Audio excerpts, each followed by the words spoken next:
fight? I love the fight. Yeah. It's a great fight. It's a beautiful fight. Styles make fights, and I mean, I'm a huge fan of Benavidez, and Plant has a beautiful style, but I'll believe it when I see it. I've always said that Benavidez is probably the top dog at 168, so the fact that he has a relentless style, the fact that he's young, what is he, 23, 24 years old? Yeah. It's gonna be one of those tactical fights from Plant.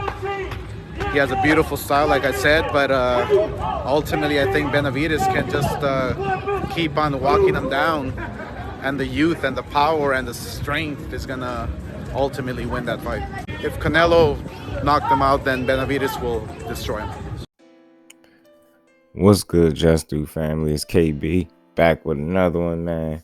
So we're gonna get right into this, man. We all see the news, we all heard and seen the announcement that, you know, Caleb Plant versus David Benavidez is signed for early next year. Some people are reporting it as early as March next year, and I, for one, I'm very satisfied as a supporter of the sport of boxing, man. Finally, we getting a fight that we all know we want. I think a lot of people been wanting to see this fight for some time now. And, you know, we seen the back and forth throughout the years between these two guys. We seen the altercation that they had outside the ring. So there's no doubt in my mind that these dudes been on a collision course the entire time for years. So now, thankfully, now that the day has come where we're going to actually get Caleb Plant versus David Benavidez. As you know, David Benavidez was supposed to face Jose Uzcategui, you know, but he had to pull out the fight because they faced a lot of backlash because of this guy's failed PED test. And I don't understand how he continues to get opportunity after opportunity when he continuously fails PED tests. But that's neither here or there. The good news is Uzcategui is out. Caleb Plant is in. We're just waiting for a date. We all know David Benavidez is an undefeated rising star, known as the, you know, Mexican monster. You know, he's 26-0, 23 KOs. He's only 25 years old. Stands at 6'1", 74.5-inch reach.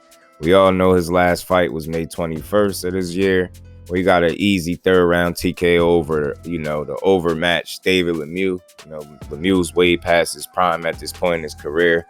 And to be honest with you, even if he was in his prime, I think the most he could have did was make the fight, you know, a bit tougher for David Benavidez, but I don't see him beating him. A prime Lemieux, I don't think, beats that young David Benavidez.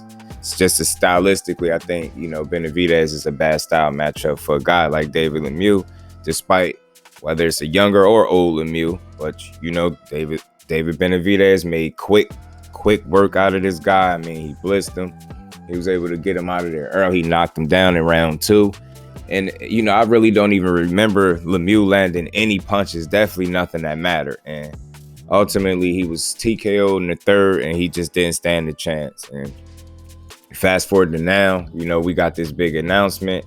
I'm glad we getting this fight. You know, I think Caleb Plant deserves another opportunity. We all know he's just one fight removed.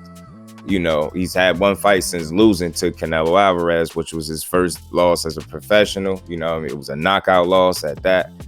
You know, a TKO knockout loss at that. You know, Caleb Plant is now 22-1, 13 KOs, 30 years old. He's 6'1", 74-inch reach. You know, he last fought October 15th, where he got a surprising, shocking, big one-punch knockout over the tough, rugged Anthony Durrell, who's never been stopped or KO'd up until that point. That was his first time being knocked out.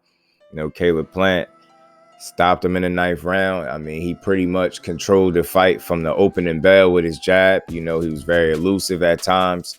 He worked the body very well. His confidence was right where it needed to be. And I know Durrell is not the best opponent to gauge to see if where Caleb Plant is exactly, but I think in the 9 rounds we was able to see that Caleb Plant still has his confidence. He's just as hungry and confident as ever. You know, he wasn't tentative in there. He didn't come in the fight timid. He fought like the boss in there, and we actually got to see Caleb Plant sitting down on his punches, which is something that him and Stephen Breadman Edwards been working on. And as a result, I think we got a surprising one-punch KO from from Caleb Plant, and I don't think nobody expected that. You know what I mean? Nobody. I don't even think Caleb Plant expected that. But nonetheless, he was able to outbox, create separation, and show that he was the better boxer than Anthony Durrell. Then he was able to get a vicious, one-punch knockout. He set it up beautifully with a left hook to the body, followed up by a left hook to the head, perfectly timed hook.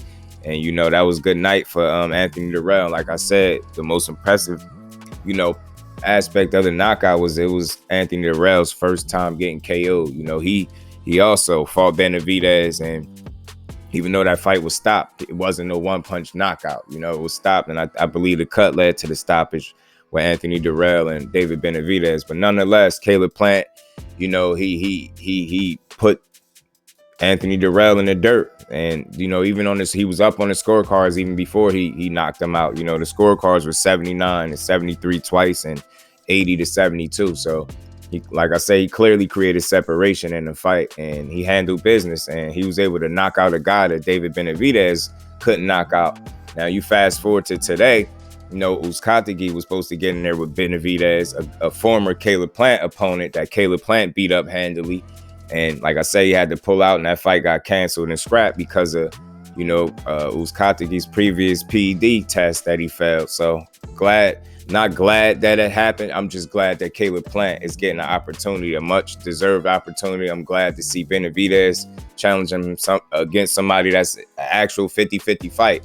And, if you didn't already think this was a 50-50 fight, before the Canelo loss or after the Canelo loss, I sure think after his Durrell win, he made a good case that this is going to be a 50-50 fight, and it's going to be a difficult fight for both guys. Oscar De La Hoya alluded to, Benavidez destroying Caleb Plant. He said Canelo can knock Caleb Plant out, then Benavidez is going to destroy him.